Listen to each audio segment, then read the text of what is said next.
Olá, boa noite, gente querida, gente boa, amigos e amigas que me acompanham aqui no meu trabalho, nas gravações dessas lives, na produção dos meus vídeos, lá no canal do YouTube, na produção dos textos, aqui no Facebook, tanto quanto nas mensagens e nas reflexões compartilhadas no WhatsApp, que é também um outro meio de interação, onde eu vou disseminando mensagens, vídeos, e as pessoas podem se manter mais atualizadas em relação à produção das reflexões, seja de vídeos, seja do anúncio aqui dos programas que a gente grava, ou seja, da produção de textos e reflexões, né?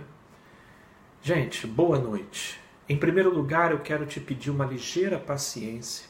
Eu tenho recebido alguns comentários de que às vezes a gente demora muito para chegar logo no ponto, mas eu queria esclarecer que sou eu que faço tudo aqui, toda a produção, a gravação, o compartilhamento, a leitura das mensagens, tanto quanto a leitura dos comentários e tudo mais.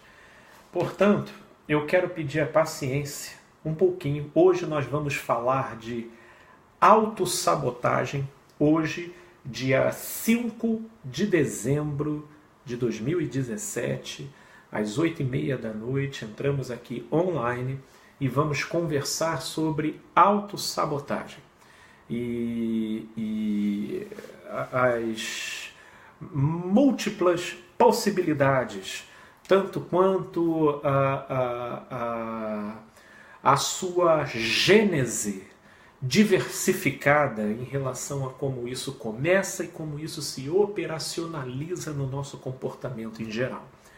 Isso porque, para se trabalhar e desarticular a autossabotagem, o caminho é a conscientização. Para isso, nós iremos refletir em cima desse tema, a fim de que aquilo que até então opere de maneira inconsciente venha à luz. E uma vez se manifestando na luz, possa ser manipulado, trabalhado e refletido na direção do que seja saudável, do que seja vida. Ok? Portanto, eu te peço, me aguarda um pouquinho, porque agora eu vou proceder o de sempre. Ok? Eu vou proceder aqui o de sempre para a gente poder dar continuidade aqui no nosso trabalho. Vou compartilhar lá no meu mural, ok? Deixa só eu fazer aquilo de sempre. Quem já me acompanha aqui um tempo já conhece esses procedimentos aqui. E eu faço isso para a gente aqui, nesse momento em que estamos conversando online, possamos alcançar o maior número de pessoas possíveis. Portanto, eu estou indo aqui na live que nós estamos gravando e eu vou compartilhar lá no meu mural, tanto quanto numa página que eu tenho aqui também.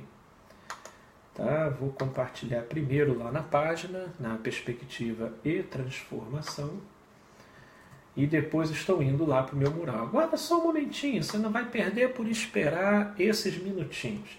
Tanto você que está aqui me assistindo ao vivo, quanto você que está me assistindo aqui depois pela via da gravação, seja no YouTube ou aqui na minha fanpage no Facebook. Tá? É só um instantinho. Agora já estou indo para compartilhar lá no meu mural, porque a ideia é a gente chamar a atenção do maior número possível de pessoas. Ok? Então, vamos lá. Já foi? Foi. Foi na minha linha do tempo e foi lá na fanpage. Então, agora eu estou indo aqui. Vamos lá, que eu vou colocar aqui nas mensagens e o nosso programa vai seguir a sequência de sempre. Ou seja, nos primeiros 30 minutos nós estaremos aqui problematizando e refletindo sobre o problema, ok? E nos 30 minutos posteriores nós estaremos abrindo espaço para comentários. Espera aí, deixa eu diminuir aqui. Nós estaremos abrindo espaço para comentários, para dúvidas, para depoimentos e possíveis acréscimos relativos a esse tema que é tão extenso e ele pode ser enriquecido também com seu ponto de vista, ok? Vai ser um momento participativo, onde eu conto com a sua contribuição aqui com a nossa discussão, ok? Então vamos lá, já está aqui tudo ativo, tudo colocado. Vamos então começar a conversar sobre o nosso tema de hoje, que é sobre autossabotagem. Ora, pensar na sabotagem como algo que o sujeito faz com alguma outra pessoa, nós não precisamos de maiores reflexões para conseguir visualizar esse tipo de comportamento no nosso cotidiano em geral. Quando uma pessoa quer sabotar a trajetória da outra, ela vai fazer isso de maneira velada, estratégica, buscando maneiras e circunstâncias para escamotear a sequência e a articulação daquilo que o planejamento do outro se dá ao trabalho de produzir a título de se atingir um determinado objetivo. E o sujeito de fora, seja por inveja, competição ou qualquer outra motivação que tente sabotar esse planejamento, ele vai tentar interferir de maneira direta ou indireta para que esse plano não seja bem sucedido. Então, eu creio que dispensa da nossa parte exemplos, porque eu acho que isso, para um adulto mediano, fica, como eu disse no início, fácil de visualizar ao nosso redor. O grande problema, e aí é que já fica um tanto quanto intrigante para a gente, é pensar na autossabotagem praticada pelo próprio sujeito. Sim, pelo próprio sujeito. Existe um sujeito chamado Mark Twain, é um escritor do século XIX, que escreveu a seguinte frase, se eu bem me lembre, dizendo o seguinte: já tive muitos problemas em minha vida. Já tive muitos problemas em minha vida, porém concluo que nenhum deles foi real. Na verdade, eu estou aqui parafraseando a colocação dele, né? Já vivi muitos problemas e dificuldades na minha vida, porém concluí que nenhum deles foi real. É uma afirmação um tanto quanto inusitada, intrigante, mas é a frase que, ao meu ver, mais ilustra a questão da sabotagem, da autossabotagem.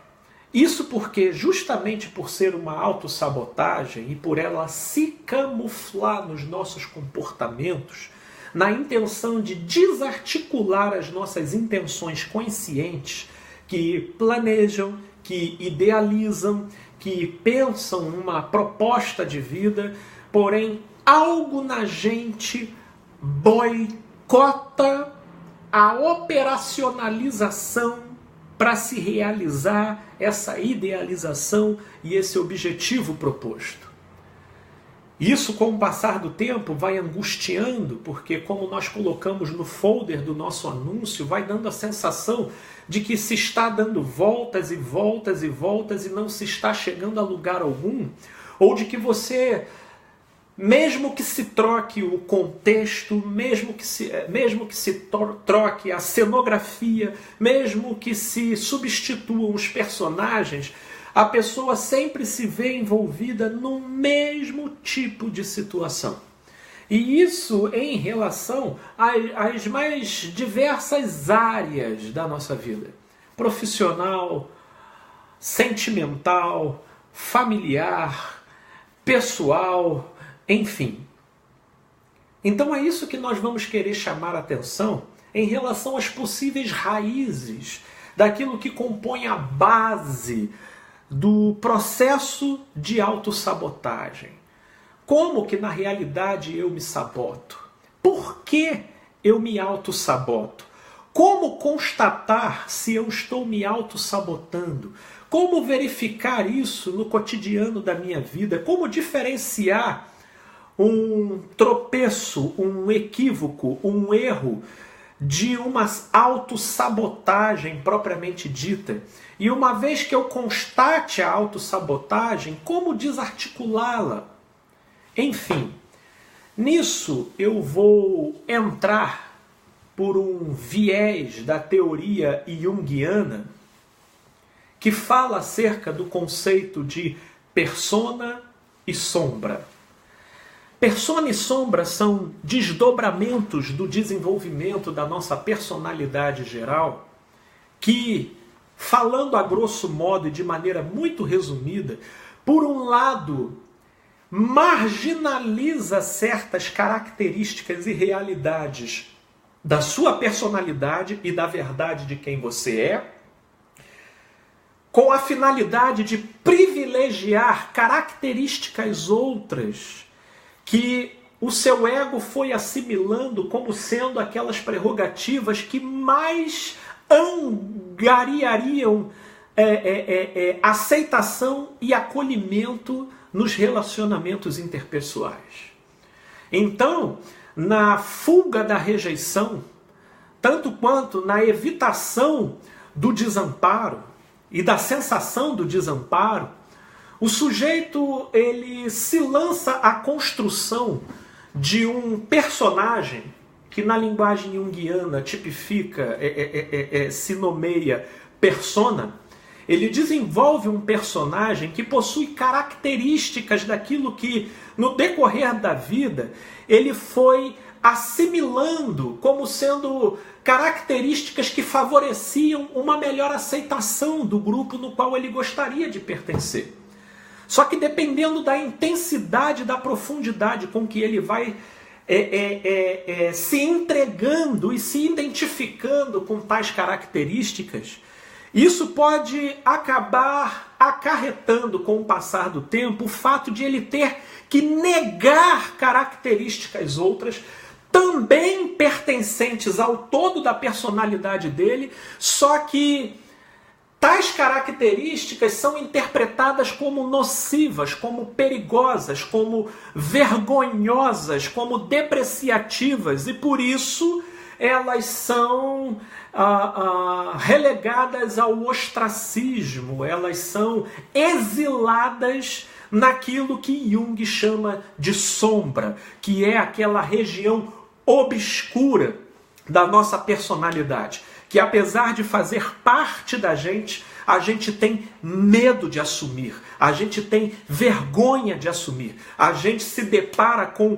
barreiras e bloqueios de externalizar e vivê-las integradas no todo da nossa personalidade, com cabeça erguida, com tranquilidade e com propriedade. Portanto, entendendo essa dinâmica da persona e sombra, é justamente a desarmonia entre essas duas dimensões, quando a identificação do eu com um personagem que acaba se distanciando excessivamente da sua verdadeira realidade, relegando uma série de características e verdades acerca da sua própria personalidade, da sua história, num poço obscuro do seu ser, da sua alma. Essa discrepância, essa divergência, esse distanciamento daquilo que numa linguagem freudiana nós poderíamos dizer, desse distanciamento entre o eu ideal e o eu real, da sua persona em detrimento do que está sendo acumulado na sombra, é justamente aí que se pavimenta o tapete vermelho para o desenvolvimento da autossabotagem.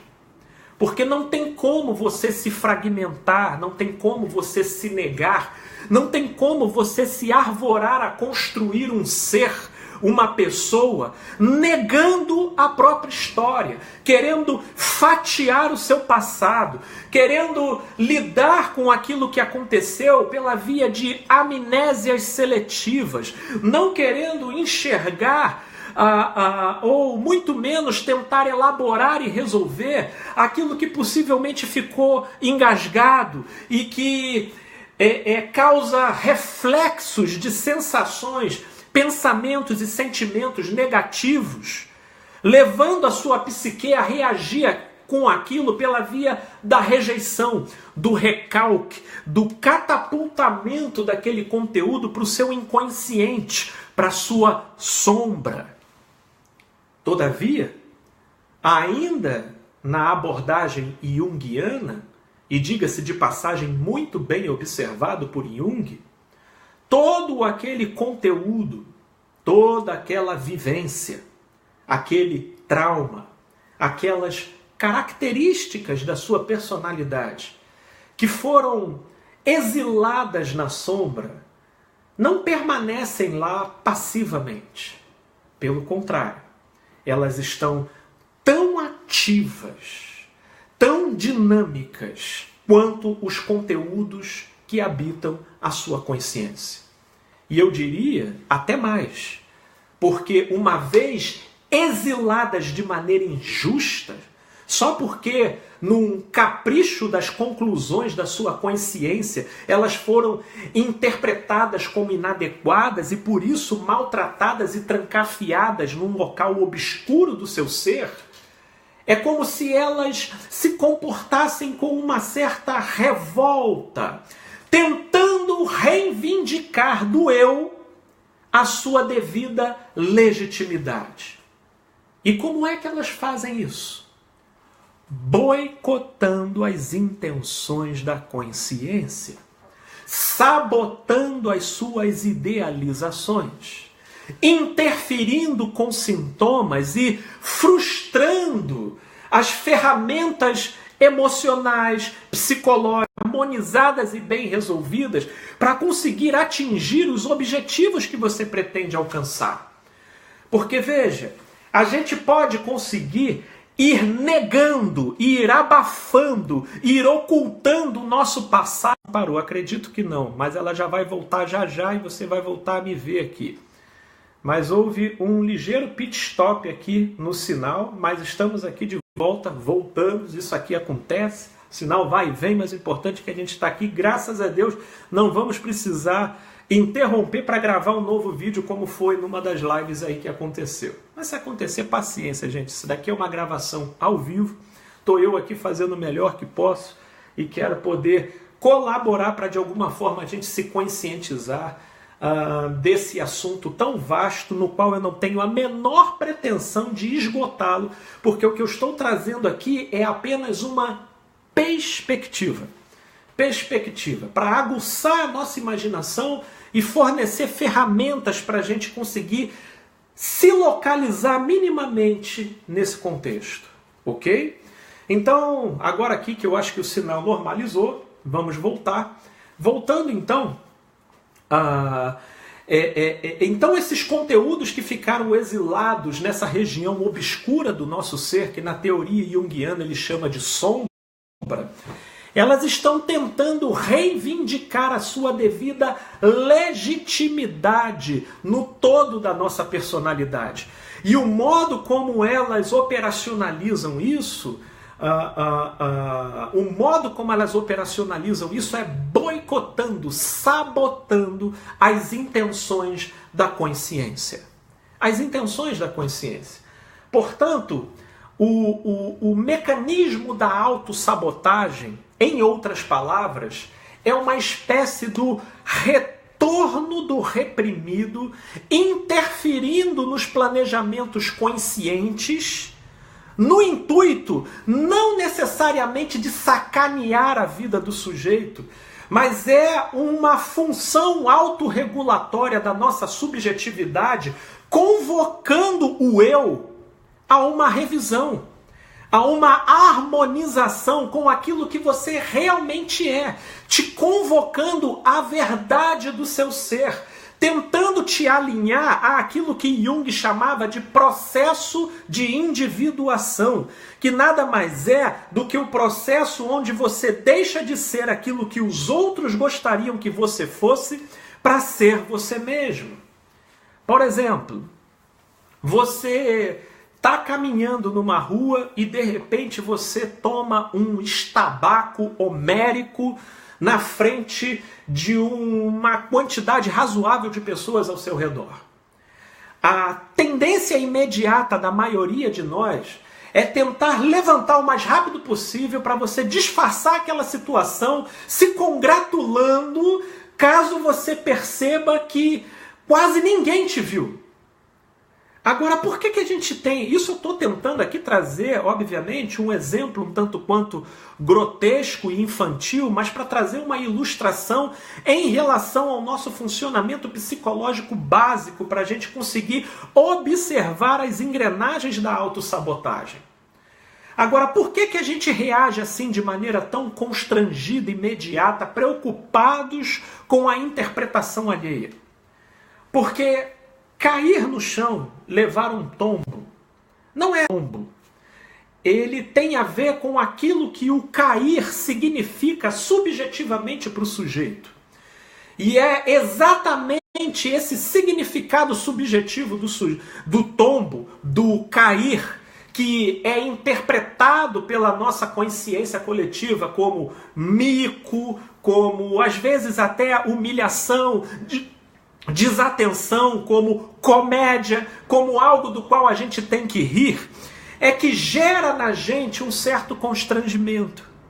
E numa situação como essa, dependendo do personagem que o sujeito queira vender para o lado de fora, oferecer para o lado de fora, como uma busca obstinada por aceitação e validação do outro sobre a sua própria identidade, ele tende a esconder os seus tombos, ele tende a esconder as suas falhas, ou aquilo que pelo todo seja interpretado como falha, e ele começa a construir todo um castelo de produtividade para o lado de fora, todavia com a fundação toda cheia de defasagens e lacunas.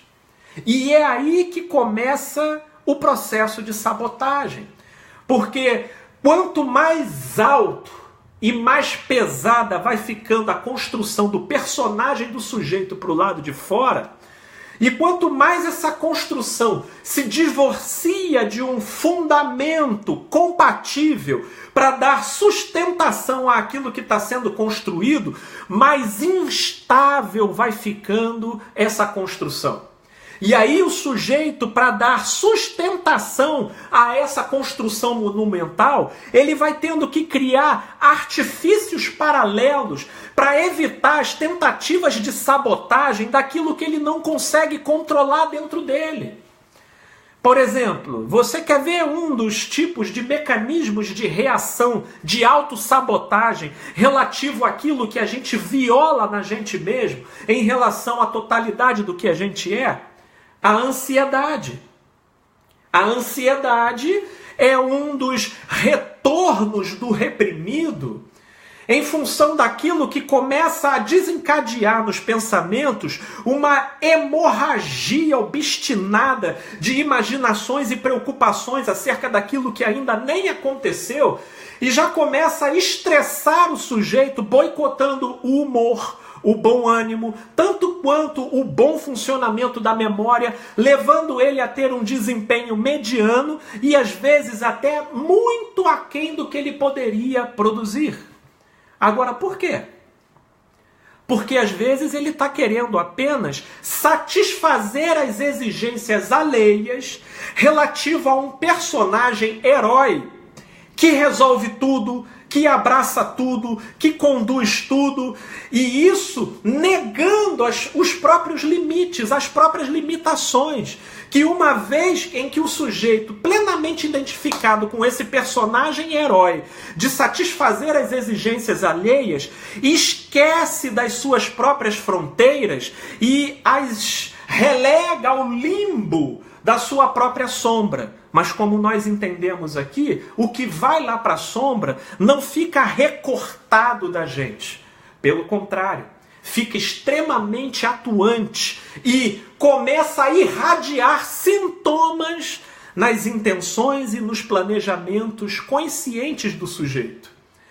Lacan uma vez disse, Jacques Lacan, um dos grandes teóricos da psicanálise, uma vez comentou que o sintoma, ele é a inscrição do simbólico no real.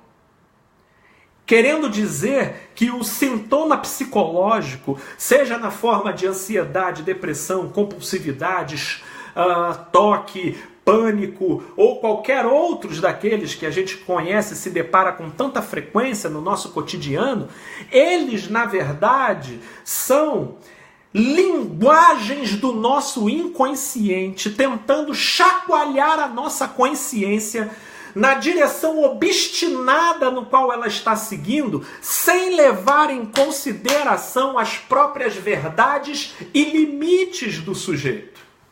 Sim, eu lido com uma série de pessoas que vão amealhando uma série de compromissos e exigências sem se dar, às vezes tendo um determinado sujeito, seja na família, ou seja, alguém que ele passou a admirar no curso da vida dele como referencial e tendo o seu ideal de eu alienado nesse sujeito, o camarada, a pessoa, abre mão da sua própria realidade em função de se entregar unilateralmente para esse eu idealizado. O que, com o passar do tempo, vai começar a irradiar sintomas que vão interferir nesse objetivo do sujeito de tentar se tornar um com esse eu ideal. Mas não se tem como caminhar em direção ao eu ideal sem levar em consideração o eu real. E o eu real partilha de fronteiras, partilha de limites que, se não observados, como diz Lacan, chega o sintoma como uma inscrição do simbólico se inserindo na realidade do sujeito, mostrando para o sujeito que ele vai estar fadado a um círculo vicioso de planejar e se frustrar.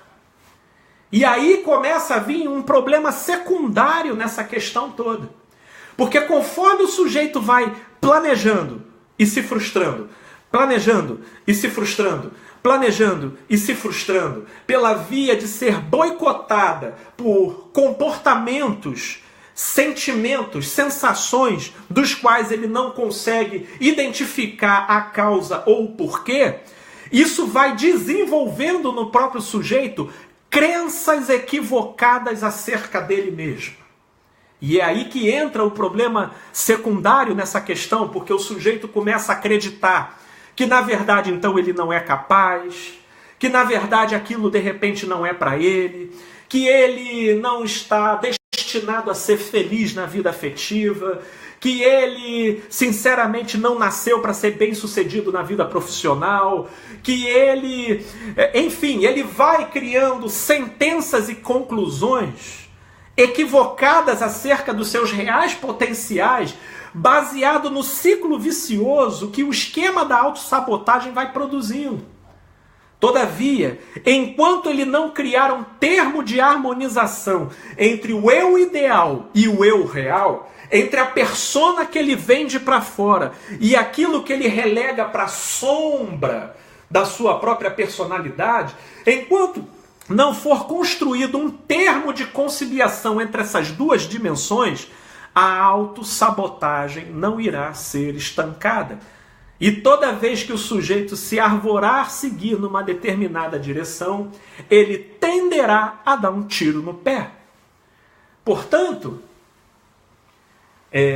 um outro exemplo que me vem à mente, por exemplo, é aquele sujeito que se entregando a um ritmo exagerado e exacerbado de atividades, desenvolve como comportamento compensatório uma compulsão alimentar. Por exemplo, eu já vi casos, já lidei com situações com pessoas extremamente insatisfeitas, desalinhadas com o relacionamento no qual ela estava inserida. Todavia, a interpretação dela de que se separar seria algo pior para a imagem dela, para a persona dela, do que necessariamente uma separação que, embora pudesse lhe render algumas críticas, colocaria ela mais harmonizada com a sua própria realidade, ela insiste num relacionamento que acaba se fazendo tóxico, ou seja, com aquelas características até da live anterior que nós gravamos. Todavia, não se tem como uma pessoa permanecer dentro de um relacionamento tóxico sem ela reprimir uma série de características, sem ela ter que exacerbar a sua persona em detrimento daquilo que vai se formando na sombra dela. E esse volume de material reprimido para ela conseguir permanecer dentro de uma relação doentia, sem morrer de imediato, começa a exigir dentro dela uma necessidade de compensação. E aí aonde que ela vai extravasar isso? Ela vai extravasar isso comendo. Aí são pessoas que começam a desfigurar o próprio corpo, saindo do ideal daquilo que ela mesma gostaria em relação ao seu perfil estético, porque a autoestima em frangalhos e ela precisando de alguma forma se compensar para não morrer de desgosto por estar inserida numa relação doentia, ela começa a comer compulsivamente. Ou ela começa a comprar compulsivamente. Sim, existem aquelas pessoas também que, completamente desalinhadas com a função profissional que exercem, mas talvez interpretando existir um malefício muito maior em ela sair daquele trabalho e encontrar uma vocação que melhor se adeque a ela, ela se força a permanecer ali e aquilo dali, com as suas exigências naturais, começam a submeter a subjetividade dela a um contexto onde necessariamente ela tem que demandar dela muito além daquilo que naturalmente ela teria para oferecer. E um sistema psíquico levado a um extremo dessa natureza vai exigir compensação. E uma das mais clássicas eu vejo pessoas que não conseguem ter um cartão de crédito na mão, porque começam a gastar algo infinitamente superior ao que conseguem arcar em relação às despesas. E é justamente esse gasto exacerbado que sabota a possibilidade dela sair do trabalho. Porque entendendo que se ela sair do trabalho, ela não vai ter recursos para saldar a dívida que ela mesma criou. E aí ela entra numa rodinha de hamster, onde quanto mais ela se esforça, mais ela fica no próprio lugar onde ela está. Então, o mecanismo de autossabotagem sempre tem a ver com o retorno daquilo que está sendo reprimido no ser. Na verdade, o mecanismo de autossabotagem é fruto de um autoengano, onde o sujeito se aliena num eu idealizado, daquilo que lhe provocou profunda admiração em relação a um personagem que ele se deparou, que ele viu, que ele se identificou, e que atraiu ele de uma tal forma a levá-lo a esquecer das suas próprias prerrogativas pessoais. E numa tentativa obstinada de se tornar parecido com aquele a quem ele tanto admira, vai levando ele a um acúmulo de material reprimido que retorna sobre ele num esquema de sabotagem. Portanto, se você, por exemplo, vamos a um dos exemplos que eu considero muito frequentes, tanto quanto muito comuns. Uma pessoa que acabou sendo criada num lar extremamente conturbado, tendo uma ideia de família muito fragmentada, não sendo devidamente assistida pelo acolhimento e pela afirmação dos pais. Pelo contrário, desfrutando às vezes da tirania ou da ausência de um deles. Sai vida fora com uma lacuna de carência tão grande que leva ela a idealizações mágicas, porque compensatórias ao déficit de carência criado pelo convívio conturbado no seu cenário familiar. E alienada nessa imaginação, ela sai vida fora tentando achar um personagem que, querendo estar com ela, tenha uma compatibilidade mínima de, na sua própria ilusão, satisfazer essa imaginação. E aí, quando ela entra na relação, ela entra com tanta expectativa, ela entra com tanto desejo, ela entra com tanta paixão, que a intensidade do sentimento, que na verdade nada mais é do que uma necessidade de compensação a um déficit que foi criado no passado, anula o bom senso e o discernimento para ela enxergar verdadeiramente com quem ela está se relacionando. E é justamente esse mecanismo que leva a pessoa a se auto-boicotar. Porque ela cria uma idealização onde, com um bom senso reduzido em relação a discernir com quem ela está lidando, ela acaba precipitadamente se entregando à relação com um personagem, com uma pessoa fadada a frustrá-la. E quando a frustração, que já era óbvia, acontece, começa a reforçar nela a ideia de que ela será feliz, que ela será infeliz tanto quanto ela assistiu os pais sendo. Principalmente dependendo da regularidade com que esse tipo de frustração se repete na trajetória amorosa da pessoa. Portanto, nesse caso, para se desarticular o processo de autossabotagem do sujeito, ele primeiro é convidado a ter que enxergar a própria carência. A própria carência. Isso porque, às vezes, muita gente que passou por um cenário familiar conturbado, ela tem dificuldade de enxergar o quanto e o como aquilo afetou a vida emocional dela. E movida pela propulsão inicial da vitalidade típica da juventude, ela sai vida afora, querendo dizer, eu vou fazer diferente, agora o negócio é comigo, a peteca agora está na minha mão, sou eu que vou fazer acontecer, e eu não quero saber mais do meu pai que nunca apareceu, ou da minha mãe que fez isso e fez aquilo, eu vou viver a minha vida, e ela vai achando que a força da proposição dela de viver a vida dela dará a ela a garantia de recortar o presente dela do passado. E isso é um ledo engano. Por isso é que eu digo que por trás de toda autossabotagem existe um auto-engano. O auto-engano de querer negar aquilo que se viveu, de querer fugir daquilo que aconteceu. Isso porque a fuga é um dos mecanismos mais típicos e imediatos do nosso sistema defensivo psicológico como ferramenta imediata para se lidar com aquilo que gera desprazer, aquilo que gera desconforto.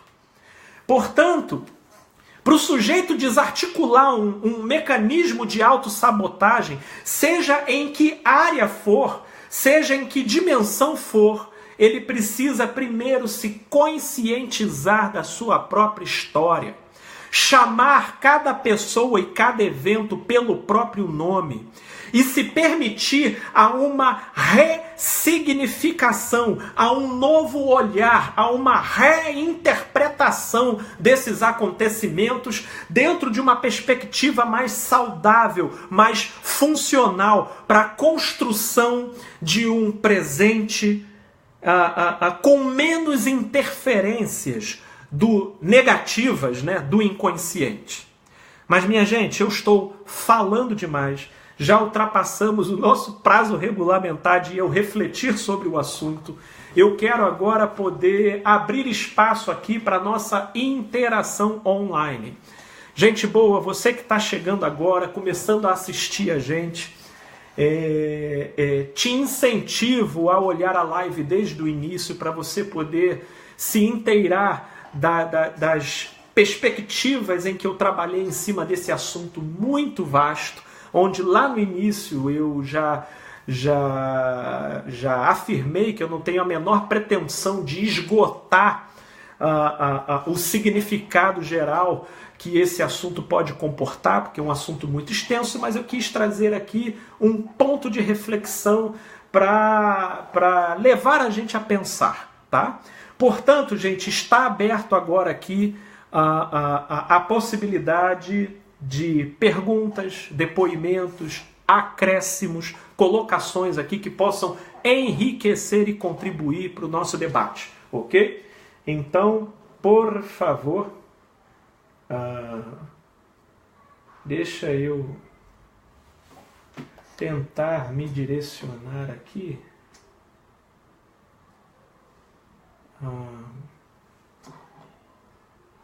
Vamos lá. Eu estou aqui manuseando o dispositivo móvel, que eu quero ir lá desde a primeira mensagem até a última para não perder nenhuma interação aqui, ok? Deixa eu tentar colocar aqui nos dois dispositivos para a gente não perder. E por favor, gente, se eu pular aqui alguma mensagem, eu vou pedir a gentileza que vocês me informem aqui, porque por mais que eu esteja com dois dispositivos aqui à minha frente, alguma coisa pode acabar escapando, tá? Então vamos lá. Eu estou aqui no meu outro celular, por favor, tolerem-me o fato de que eu vou ficar olhando aqui para o lado aqui para a gente conseguir interagir. Então eu creio que a primeira interação aqui, se eu estou vendo direito, é a da minha tia Raquel, novamente, aqui sempre presente. Obrigado pelo prestígio. Boa noite, viu? Boa noite. Aí vem a minha amiga Simone convidando a Solange. Espero que a Solange esteja por aqui. Simone, minha amiga, novamente obrigado pela sua presença e participação aqui. Boa noite, viu? Tenho aqui a Daniela, Bispo dos Santos, a minha amiga que sempre vem tentando aqui assistir, mas parece que a live sempre acontecia no período de faculdade, né? Penso eu que de repente agora você está de férias, né? Minha amiga, obrigado pelo prestígio aqui da sua presença, viu? Tenho aqui a Juliana Garcia, amiga querida também, que convidou aqui a Larissa. Espero que a Larissa também esteja presente. Um beijo para a Juliana, um beijo para a Larissa. Obrigado pela participação. O meu amigo Antônio, amigo da Pós, o meu amigo Antônio está aqui também participando. Meu amigão de coração, obrigado pelo prestígio aqui da sua participação, viu? Valeu mesmo. E aí chegou a minha amiga Neide, também sempre muito frequente, sempre participante aqui. Cheguei, que pena, cheguei tarde, boa noite. Mas deu para pegar ainda um bom pedacinho, minha amiga, e qualquer coisa depois vai ficar registrado não só aqui na fanpage, mas como também será encaminhado lá para o meu canal no YouTube, tá bom? Mas de tudo, obrigado novamente pelo prestígio aqui da sua audiência.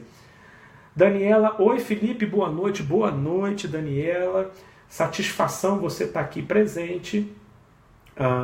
E aí vem aqui a colocação. Adorei, Felipe, assunto para prosseguir e refletir no dia após dia. Isso. Ok, Neide, que bom. E que seja assim, viu? E que seja assim. Minha amiga, e é muito útil a gente pegar isso e colocar para a gente ouvir, porque às vezes eu sei que eu entro aqui numa sequência, eu entro aqui num fluxo de ideias que podem carregar, às vezes, palavras um tanto quanto diferenciadas, ou numa articulação de frase que de início fica difícil de digerir, mas se você ouvir e ouvir novamente e começar a apreender o significado do que está sendo dito, e verdadeiramente assimilar, olha, eu tenho certeza de que cumprirá uma finalidade positiva. Agora veja, eu tive a impressão de ter tido outras mensagens aqui que foram enviadas, se eu não me engano, até...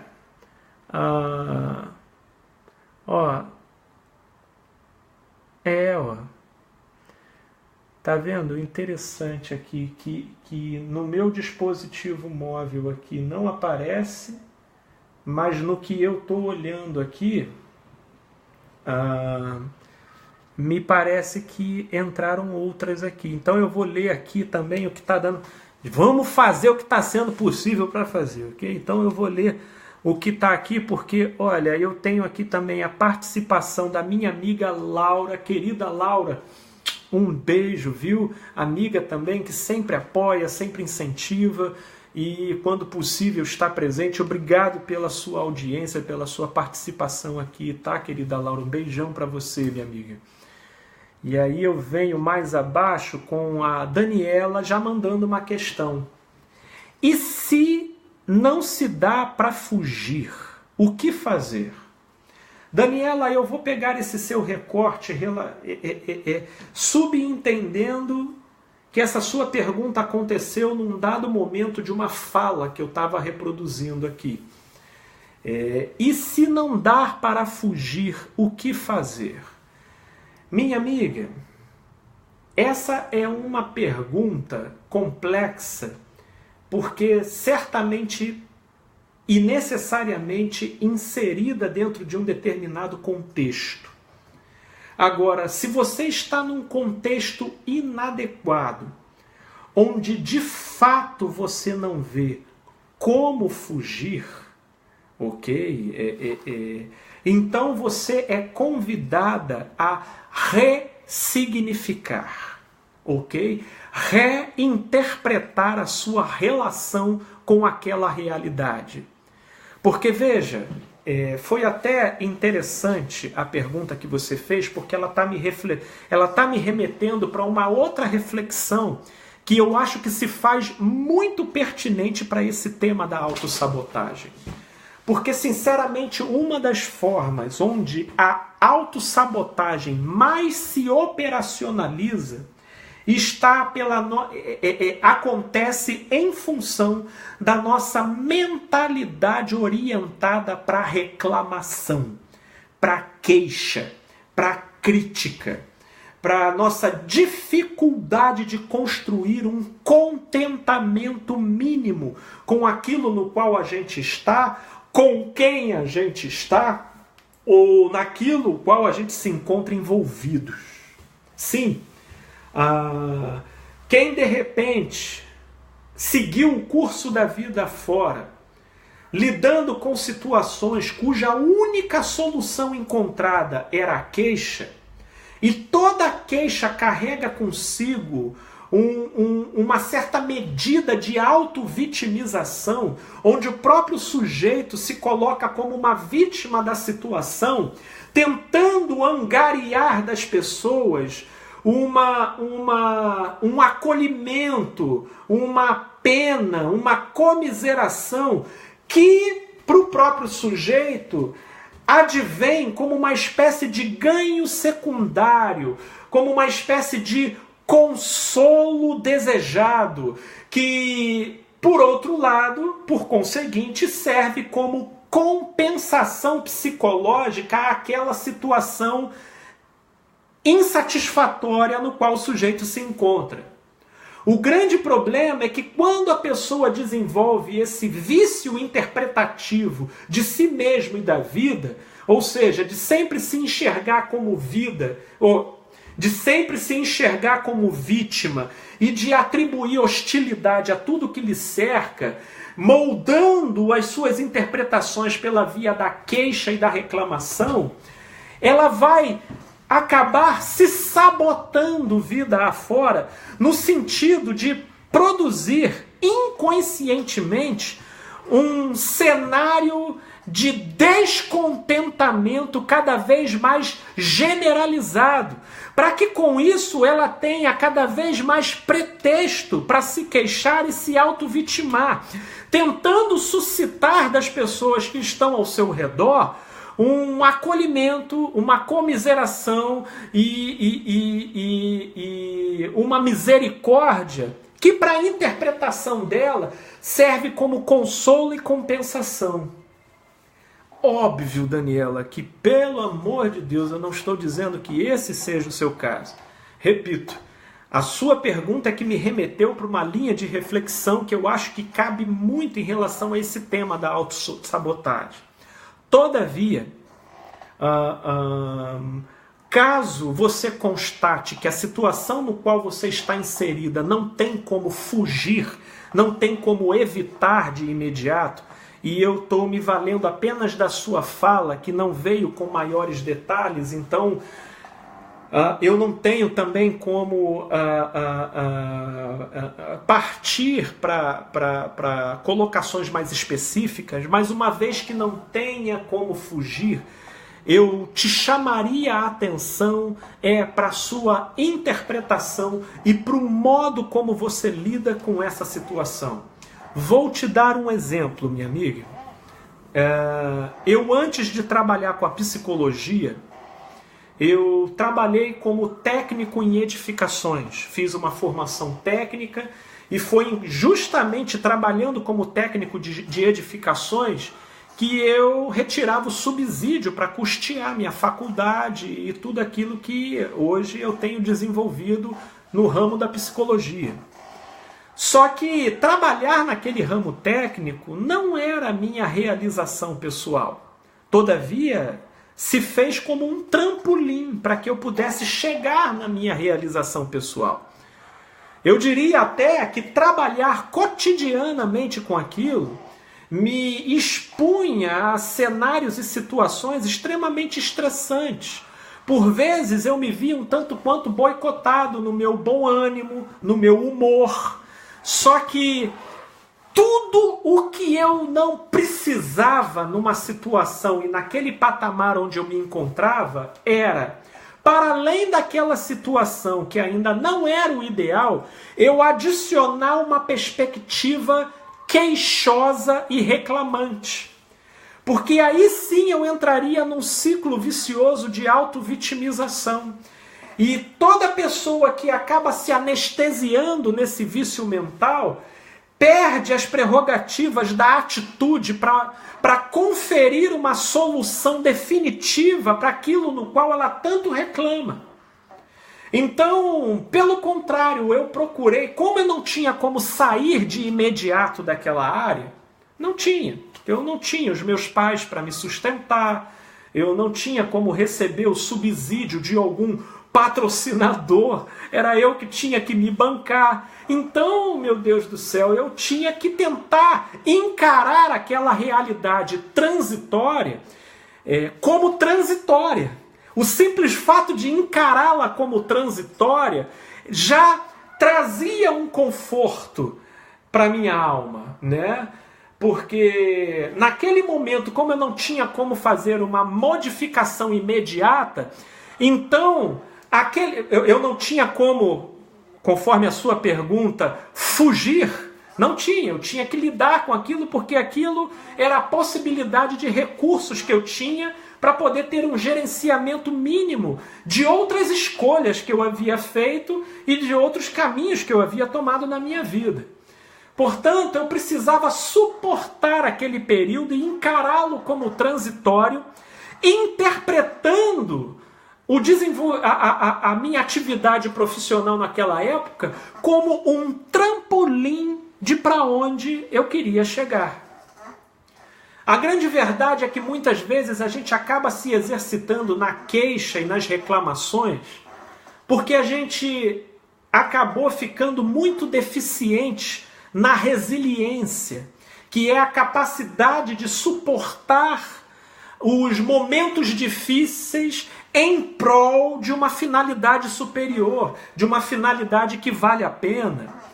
Portanto, minha amiga, eu não sei se eu estou agora aqui nesse caso te respondendo satisfatoriamente, mas se diante daquilo no qual você está inserida e que te desagrada, e que não te satisfaz, e que de alguma forma te estressa e te incomoda, e você não tem como fugir, então você é convidada a ressignificar, a lançar uma interpretação que seja minimamente proveitosa até que alguma saída na situação possa ser delineada. Ok? Então vamos lá. Espero tê-la. Qualquer coisa, você dá uma calibrada melhor na sua questão aqui, que a gente vai tentando esboçar uma resposta mais aproximada, caso eu tenha viajado na maionese aqui, tá bom, minha amiga? Então vamos lá. Então vamos ver. Aí vem a própria Daniela, ainda pergunta, mas se conscientizar seria suficiente? Não. Ótima pergunta, Daniela. Se conscientizar seria suficiente? Não. Principalmente dependendo do tempo decorrido em que o sujeito se manteve dentro do ciclo vicioso da autossabotagem. Principalmente dependendo do tempo decorrido em que se formou uma crença dentro do sujeito equivocada sobre ele mesmo em função do ciclo vicioso da autossabotagem. Portanto, eu vou responder para você o que eu costumo responder até no cotidiano da clínica. Metade do processo terapêutico é se conscientizar, ou seja, é acender a luz. A outra metade é trabalhar na direção de descondicionar os seus sentimentos, emoções, daquilo que ficou moldado pelo tempo decorrido em que você permaneceu no auto-engano. Em outras palavras, você será convidada a remar contra a maré de certos sentimentos, de certos impulsos, de certas sensações, na direção de criar um novo paradigma de funcionamento emocional e psicológico a partir dessa nova consciência que se formou no seu olhar sobre você mesma, sobre a sua história e sobre a sua vida. Ok? Portanto, também espero ter respondido aí a sua questão. Ok, Daniel? Então vamos em frente, vamos ver aqui qual seria. Aí vem a minha amiga Tamara. Olá, Tamara. Tamara também sempre presente, sempre participativa. Obrigado aqui, minha amiga, pela sua presença e, novamente, aqui pela sua participação. E aí a Tamara traz a seguinte questão. O negócio é reconstruir a imagem das coisas? É ressignificar? Sim. Sim, Tamara. O negócio é ressignificar. Lembrando dizer, tá, Tamara, tomando o gancho da sua questão, que ressignificação é uma coisa que acontece na consciência e não nos sentimentos. Os sentimentos, eles são reativos àquilo que se convulsiona no nosso inconsciente e naquilo que funciona na nossa consciência. Portanto, nós não temos uma gestão objetiva e direta sobre as nossas emoções e sensações, porque são elementos altamente reativos ao que nos acontece. Logo, quando eu falo de ressignificar, eu falo de algo que a gente faz na nossa consciência. Tomando a ilustração que eu dei da minha própria trajetória aqui, respondendo a questão da Daniela, por exemplo, emocionalmente e a título de sensação, eu me sentia desconfortável, desprazeroso e até desanimado em trabalhar com as demandas relativas ao ramo do técnico em edificações. Isso relativo à minha identificação. Tem gente que se dá muito bem, que cai em minha muito bem, pelo amor de Deus, hein, gente? Isso não tem a ver com a área, tem a ver comigo, ok? Com o que foi comigo. Eu não me identificava. Portanto, isso gerava repercussões nas minhas emoções. Só que eu não tinha como sair disso de imediato, né? Porque, querendo ou não, era daí que eu retirava os meus recursos, né? Para poder sobreviver, para poder viver, para poder tocar outros projetos na minha vida. Então, para que eu pudesse dar continuidade sem sabotar planejamentos mais de longo prazo, que seria entrar na faculdade de psicologia, cursar psicologia, e aí sim trabalhar na direção de realizar aquilo que eu entendia ser o que mais se aproximava da minha vocação, eu precisei ressignificar o significado daquela minha atividade no ramo técnico em edificações. Então, de transtorno, de prisão, de coisa chata, eu comecei a interpretar, não, isso daqui é um trampolim para mim. Não, isso daqui é o que vai me viabilizar o que eu quero. E pode parecer uma mera troca semântica de palavras, mas não. Quando você não só ressignifica, mas atribui novos significados proveitosos e lança fé nisso, isso provoca efeitos na nossa alma.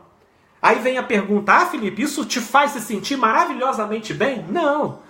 O ramo técnico continuou a ser desconfortável para mim, mas obviamente me levou a um desconforto administrável para minha consciência, que é esse o objetivo, entendeu? Então isso a gente se faz em relação a personagens que nos traumatizaram na nossa vida.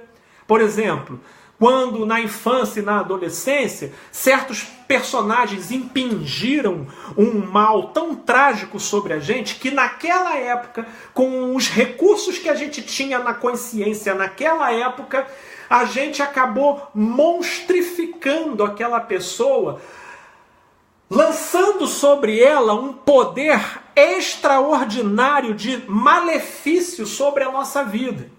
Só que uma das formas de superar aquele trauma do passado é perdoando a pessoa, e uma das formas de perdoar, e o meio de se operacionalizar esse perdão, é você reinterpretando essa pessoa.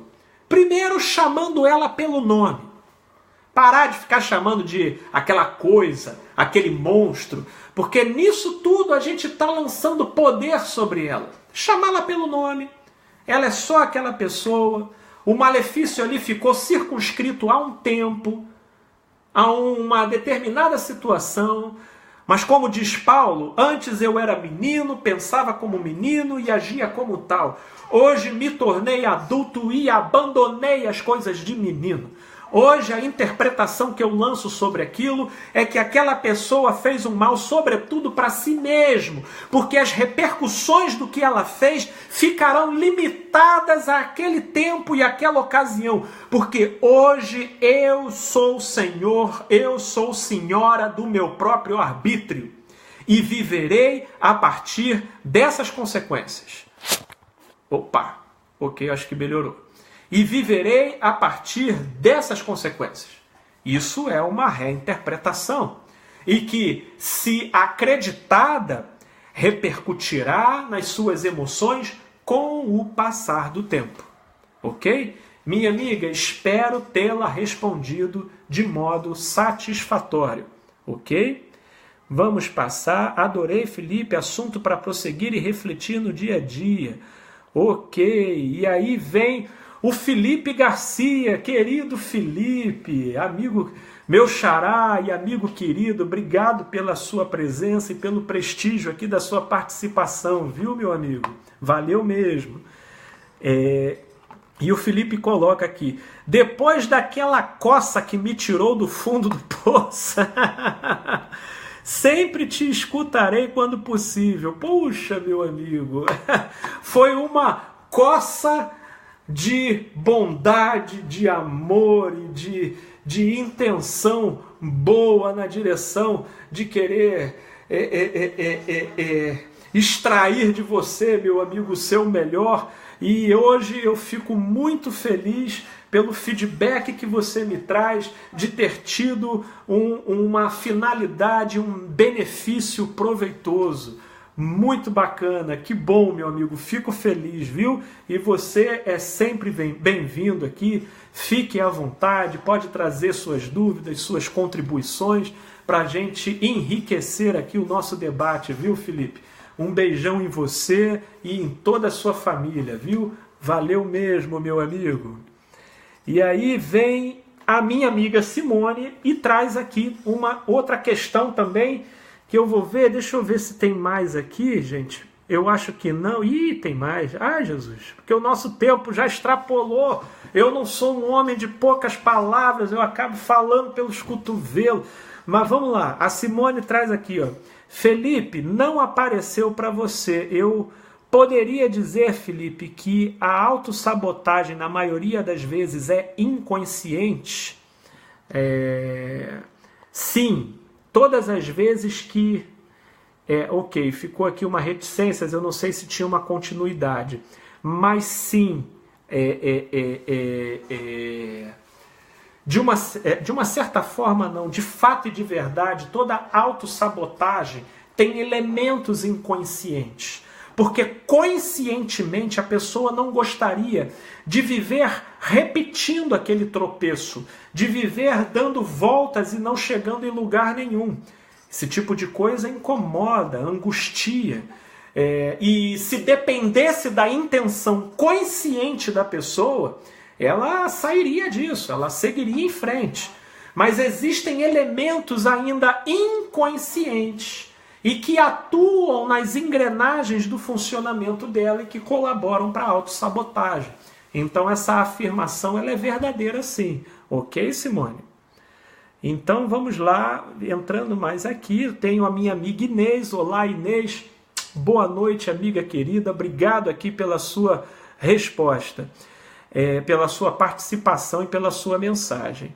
E aí vem a Daniela e diz, nossa, agora a resposta ficou completa. Puxa, que bom, Daniela, que bom, tá? Espero que tenha um bom proveito, que te faça bem. E se assim foi, me deixou feliz, viu? Obrigado por esse feedback positivo, minha amiga. E aí vem a Gesilda, querida Gesilda. Puxa vida, obrigado aqui pelo prestígio da sua presença, viu? A reclamação só presta no PROCON. Caso contrário, só irá estar se chutando o tempo todo. Muito obrigado por essa síntese maravilhosa, Gesilda, e que traz e que ajuda aqui a enriquecer e sintetizar muita coisa que eu disse aqui de uma maneira bem extensa.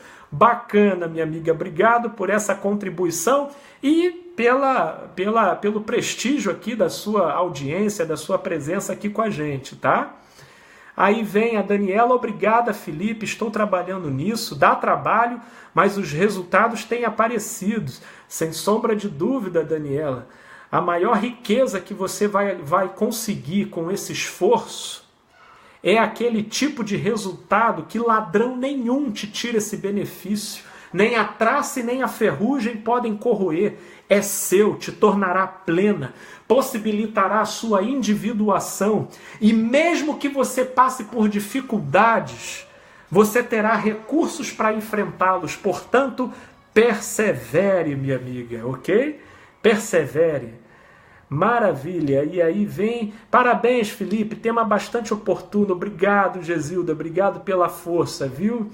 Só afetou o corpo, não afetou a alma. Eu me lembro, Felipe. Ok, querida, ok. Maravilha, Tamara, que bom. E aí vem o meu amigo Felipe, top, com certeza nesse sentido. Maravilha. Gente boa, eu vou parar por aqui. O nosso tempo extrapolou aí quase em 10 minutos, mas eu acho que pelo menos até o presente momento eu respondi todo mundo que me mandou mensagem, se eu não estou enganado ou se me passou alguma desapercebida. Por favor, me perdoem, que a gente possa estar próximo numa outra ocasião, na semana que vem, tá? Onde nós estaremos repetindo a nossa live, ok? com outro tema, obviamente, às 8h30 da noite, na terça-feira, onde o tema será publicado ou na sexta ou no mais tardar na segunda-feira, que é o que eu tenho conseguido fazer ultimamente. Essa live aqui, para quem quiser assistir ou compartilhar com alguém, ficará gravada aqui na minha fanpage, Felipe Nazarete, psicólogo clínico, e a partir de amanhã vai estar lá no meu canal do YouTube, onde eu também vou estar compartilhando os links. Portanto, gente boa, quem quiser receber mensagens pelo WhatsApp com essas produções do meu trabalho, manda uma mensagem para mim ou deixa o seu número aqui por mensagem privada aqui na própria fanpage, que eu adiciono o seu nome numa lista de transmissão aqui que eu tenho no WhatsApp, e você vai receber as mensagens, reflexões em textos, em vídeos, o anúncio das lives que eu vou fazendo, e você também pode compartilhar isso com os amigos, ok? Portanto, gente, estamos todos conectados. Espero ter ajudado. Se você gostou e entende que pode fazer bem, compartilhe, ok? E obrigado pela presença de todo mundo que não só colaborou e contribuiu com a fala aqui, mas também esteve aqui apenas assistindo. Muito obrigado, gente boa. Uma ótima semana para todos nós. Um beijão. Valeu!